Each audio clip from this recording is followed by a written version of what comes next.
Class 10 science chapter 1 chemical reactions and equations. इस chapter का हमारा दूसरा वीडियो है।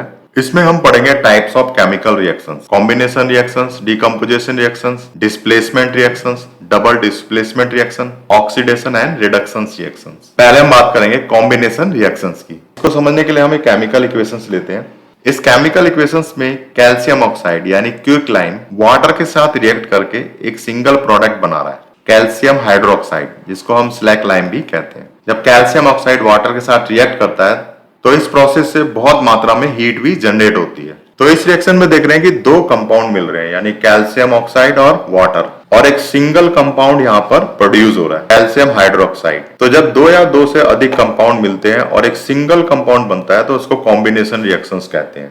इसी प्रकार से बर्निंग ऑफ कॉल यानी कार्बन और ऑक्सीजन मिलकर कार्बन डाइऑक्साइड गैस यानी एक सिंगल कंपाउंड बना रहे हैं। Formation of water, hydrogen gas और ऑक्सीजन गैस मिलकर वाटर के मॉलिक्यूल्स बनाती है। तो यहाँ भी क्या है, एक सिंगल कंपाउंड बन रहा है। तो ये सब एग्जांपल किसके हैं, कॉम्बिनेशन रिएक्शंस के। तो कॉम्बिनेशन रिएक्शंस का मीनिंग क्या बनेगा, when two or more substances combine to make one product it is called a combination reactions. जब दो या दो से अधिक सब्सटेंसेस कंबाइन होकर के एक प्रोडक्ट बनाते हैं तो उसको हम कॉम्बिनेशन रिएक्शंस कहते हैं। तो ये था कॉम्बिनेशन रिएक्शंस के बारे में, कॉम्बिनेशन रिएक्शंस क्या होता है। अब बात करते हैं कैल्शियम हाइड्रोक्साइड। इसके कुछ यूजेस हमें एनसीईआरटी की बुक में दिए हुए हैं। कैल्शियम हाइड्रोक्साइड का यूज दीवार पे व्हाइट वॉश करने के लिए किया जाता है। व्हाइट वॉश करने के बाद कैल्शियम हाइड्रोक्साइड कार्बन डाइऑक्साइड यानी हमारी जो एयर है, आसपास की एयर, उसमें कार्बन डाइऑक्साइड गैस होती है, उसके साथ कैल्शियम हाइड्रोक्साइड धीरे धीरे रिएक्ट करती है और कैल्शियम कार्बोनेट बनाती है। इसी कैल्शियम कार्बोनेट के कारण हमारी जो वॉल होती है जिसपे हमने सफेदी की है, 2 या 3 दिन के बाद वो शाइन करने लगती है यानी चमकने लगती है। तो कैल्शियम कार्बोनेट का यूज दीवार पर सफेदी करने के लिए किया जाता है। कैल्शियम कार्बोनेट का केमिकल फॉर्मूला सेम होता है व्हाइट मार्बल के केमिकल फॉर्मूले के। डिकम्पोजिशन रिएक्शंस, एक केमिकल इक्वेशन लेते हैं। इस केमिकल रिएक्शन में देख रहे हैं फेरस सल्फेट, ग्रीन कलर का फेरस सल्फेट हीट करने के बाद 3 सब्सटेंसेस में कन्वर्ट हो गया।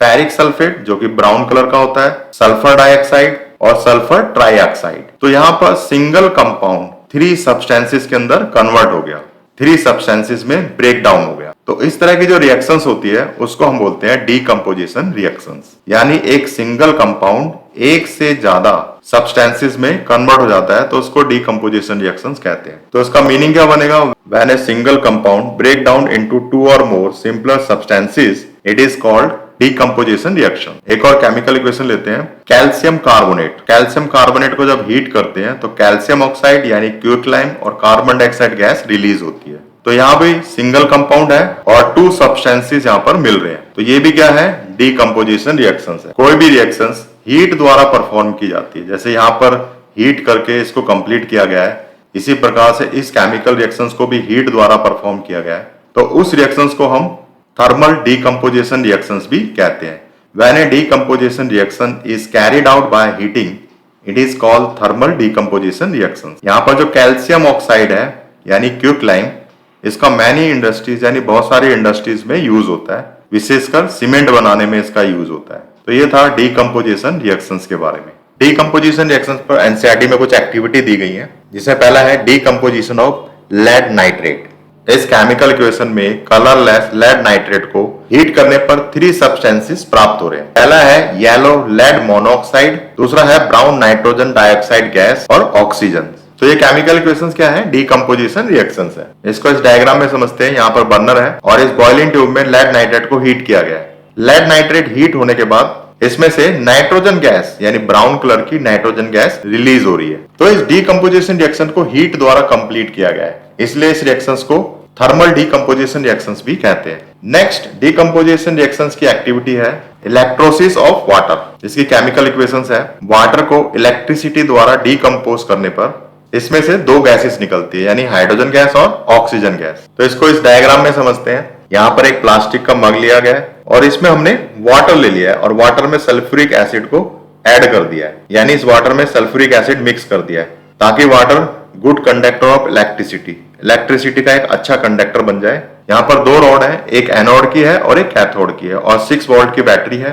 एनोड की ग्रेफाइट रोड को बैटरी के पॉजिटिव टर्मिनल से जोड़ा गया है और कैथोड की ग्रेफाइट रोड को बैटरी के नेगेटिव टर्मिनल से जोड़ा गया है। जैसे इसमें इलेक्ट्रिसिटी पास होती है तो यहाँ पर तुम दो टेस्ट ट्यूब देख रहे हो, इसमें वाटर डिकम्पोज होने लगता है। कैथोड की रोड पर यहाँ पर जो बबल दिखाई दे रहे हैं ये बबल हाइड्रोजन गैस के हैं, और एनोड की रोड पर जो बबल दिखाई दे रहे हैं ये ऑक्सीजन के बबल है। और ये सब बबल जो होते हैं ऊपर जाकर जमा हो रहे हैं। यहाँ पर देख रहे हैं हाइड्रोजन का स्पेस, ये हाइड्रोजन गैस है, और इस ट्यूब के अंदर देख रहे हैं ऑक्सीजन का स्पेस, ये ऑक्सीजन गैस है। हाइड्रोजन गैस का वॉल्यूम ऑक्सीजन गैस के वॉल्यूम के दुगना है, क्योंकि जो वाटर का मॉलिक्यूल्स होता है उसमें हाइड्रोजन के 2 एटम होते हैं और ऑक्सीजन का 1 एटम होता है, इसलिए यहाँ पर हाइड्रोजन गैस ऑक्सीजन गैस से दुगना है। तो ratio of hydrogen gas to oxygen gas is 2:1। तो इस एक्टिविटी में वाटर को डिकम्पोज करके दिखाया गया है। उसके बाद है decomposition of silver chloride and silver bromide.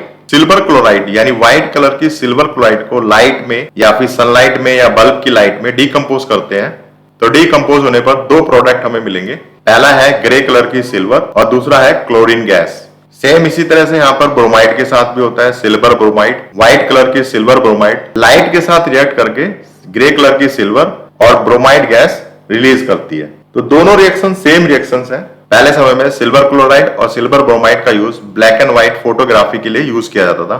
जो कैमरे की रील होती थी उसके ऊपर सिल्वर क्लोराइड और सिल्वर ब्रोमाइड की लेयर चढ़ी होती थी, तो रील के ऊपर लाइट पड़ने पर या सनलाइट पड़ने पर रिएक्शन होता था और फोटोग्राफी शूट होती थी। उसके बाद उसका नेगेटिव बनता था, देन फोटो बनती थी। नेक्स्ट है डिस्प्लेसमेंट रिएक्शन। एक केमिकल इक्वेशन लेते हैं। इस केमिकल रिएक्शंस के अंदर यहाँ पर है ब्लू कलर का कॉपर सल्फेट और ये है आयरन। जब इनका रिएक्शन होगा तो आयरन कॉपर को डिस्प्लेस कर देगा। तो यहाँ पर लेफ्ट साइड में सल्फेट के साथ में आयरन आ गया और कॉपर क्या हो गया, यहाँ पर डिस्प्लेस हो गया। ये जो मेरे सोल्यूशन प्राप्त हुआ है ग्रीन कलर का सोल्यूशन है आयरन सल्फेट। तो इस रिएक्शन में आयरन ने कॉपर को डिस्प्लेस कर दिया, क्योंकि iron is more reactive than copper. Iron जो होता है वो कॉपर से ज्यादा रिएक्टिव होती है, इसलिए आयरन कॉपर को क्या करेगी, डिस्प्लेस कर देगी। तो ये रिएक्शन है डिस्प्लेसमेंट रिएक्शन। तो डिस्प्लेसमेंट रिएक्शन का मीनिंग क्या बनेगा, a displacement reaction happen when one element replace another element in A compound. इस डायग्राम में समझते हैं, जो पहली वाली ट्यूब है ये लेफ्ट साइड की रिएक्शन को शो कर रहा है। इसमें ब्लू कलर का कॉपर सल्फेट है और एक आयरन नेल को डाला गया है। तो आधे घंटे बाद क्या होगा, ये जो सेकंड ट्यूब है रिएक्शन की राइट साइड को शो कर रहा है। आधे घंटे बाद ये सॉल्यूशन ग्रीन लाइट सॉल्यूशन हो जाएगा, यानी आयरन सल्फेट का सॉल्यूशन यहां पर हो जाएगा। और इस आयरन नेल के ऊपर कॉपर मेटल की एक रेडिश ब्राउन लेयर चढ़ जाएगी, यानी जो कॉपर है इस सॉल्यूशन से निकल करके आयरन के ऊपर चला जाएगा। ये दो केमिकल इक्वेशंस पे डिस्प्लेसमेंट रिएक्शन की है। यहाँ पर जिंक ने कॉपर को डिस्प्लेस कर दिया और यहाँ पर लेड ने कॉपर को रिप्लेस कर दिया, यानी आयरन, जिंक और लेड तीनों कॉपर से मोर रिएक्टिव होती है, इसलिए यहाँ पर आयरन ने कॉपर को डिस्प्लेस कर दिया और यहाँ पर जिंक ने कॉपर को डिस्प्लेस कर दिया और यहाँ पर लेड ने कॉपर को डिस्प्लेस कर दिया। तो ये था displacement reaction. Double displacement reaction, इस केमिकल इक्वेशन में लेफ्ट साइड में सोडियम सल्फेट और बैरियम क्लोराइड, जब इनका रिएक्शन होता है तो सोडियम बैरियम की जगह पे आ जाएगा और बैरियम सोडियम की जगह पे आ जाएगा। तो राइट साइड में हम देख रहे हैं यहाँ पर आ गया बैरियम और यहाँ पर आ गया सोडियम। तो हमें क्या रिजल्ट मिल रहा है, बैरियम सल्फेट और सोडियम क्लोराइड। तो यहाँ पर क्या हो रहा है, आयन एक्सचेंज हो रहे हैं। सोडियम और बैरियम एक दूसरे के आयन को एक्सचेंज कर रहा है, यानी सोडियम बैरियम की जगह पे चला जाएगा और बैरियम सोडियम की जगह पे चला जाएगा। तो इस तरह की रिएक्शन को हम बोलते हैं डबल डिस्प्लेसमेंट रिएक्शन। तो यहाँ पर बैरियम सल्फेट व्हाइट कलर का एक प्रेसिपिटेट बनाता है। तो a reaction that form precipitate is called A precipitation reactions. तो ये रिएक्शंस एक प्रेसिपिटेट भी बना रही है, व्हाइट प्रेसिपिटेट, इसलिए इस रिएक्शंस को हम प्रेसिपिटेशन रिएक्शंस भी कहते हैं। तो डबल डिस्प्लेसमेंट का मीनिंग क्या बनेगा, double displacement reactions happen when two compound react and exchange ion to form two new compounds. तो डबल डिस्प्लेसमेंट रिएक्शन कब होता है, जब दो कंपाउंड आपस में रिएक्ट करते हैं और अपने आयन को एक्सचेंज कर लेते हैं। सोडियम बैरियम की जगह पे चला गया और बैरियम जो है वो सोडियम की जगह पर, और यहाँ पर एक न्यू कंपाउंड फॉर्म हो रहा है, बैरियम सल्फेट और सोडियम सल्फेट। अब बात करते हैं रेडॉक्स रिएक्शन, ऑक्सीडेशन और रिडक्शन रिएक्शंस की। रेडॉक्स रिएक्शन क्या होती है, यदि किसी केमिकल रिएक्शन में ऑक्सीडेशन रिएक्शन भी है और रिडक्शन रिएक्शन भी है तो उस रिएक्शन को हम बोलते हैं रेडॉक्स रिएक्शन। ऑक्सीडेशन रिएक्शन क्या होती है, यदि किसी केमिकल रिएक्शन में कोई सब्सटेंस ऑक्सीजन गेन करता है और हाइड्रोजन लूज करता है तो उसे ऑक्सीडेशन रिएक्शन बोलते हैं। रिडक्शन रिएक्शंस क्या होती है, यदि किसी केमिकल रिएक्शंस में कोई सब्सटेंस ऑक्सीजन लूज करता है और हाइड्रोजन गेन करता है तो इस केमिकल रिएक्शंस को हम बोलते हैं रिडक्शन रिएक्शंस। और अगर किसी केमिकल रिएक्शन में दोनों हो रहा है, ऑक्सीडेशन भी और रिडक्शन भी, तो उसको बोलते हैं रेडॉक्स रिएक्शन। तो रेडॉक्स रिएक्शन की डेफिनेशन क्या बनती है? A redox reaction is a reaction in which one substance gain oxygen or loses hydrogen, यानी oxidation, and another loses oxygen and gain hydrogen reductions. यानी रेडॉक्स रिएक्शन में दोनों होता है, ऑक्सीडेशन भी होता है और रिडक्शन भी होता है। और ऑक्सीडेशन का क्या मतलब होता है? कोई भी सब्सटेंस गेन करता है ऑक्सीजन और लूज करता है हाइड्रोजन। और रेडॉक्स रिएक्शन का क्या होता है कि लूज करता है ऑक्सीजन और गेन करता है हाइड्रोजन। इस केमिकल रिएक्शन में देखते हैं कॉपर ऑक्साइड और हाइड्रोजन दोनों को जब हीट किया जाता है तो हमें प्रोडक्ट मिलते हैं कॉपर और वाटर। कॉपर ऑक्साइड दूसरी साइड में कॉपर में कन्वर्ट हो गई, यानी यहां से ऑक्सीजन रिमूव हो गई। तो यहाँ पर जो कॉपर ऑक्साइड सब्सटेंस है वो ऑक्सीजन लूज कर रहा है, तो ये क्या है? रिडक्शंस। अब यहाँ पे हाइड्रोजन को देखते हैं, तो यहाँ पर क्या कर रहे हैं? हाइड्रोजन ऑक्सीजन का गेन कर रहा है। जब ऑक्सीजन का गेन होता है तो उसको क्या बोलते हैं? ऑक्सीडेशन रिएक्शंस बोलते हैं। तो इसमें दोनों ही है, ऑक्सीडेशन भी है और रिडक्शंस भी है। तो एक इसका एग्जांपल हो गया, रेडॉक्स रिएक्शन का एग्जांपल हो गया।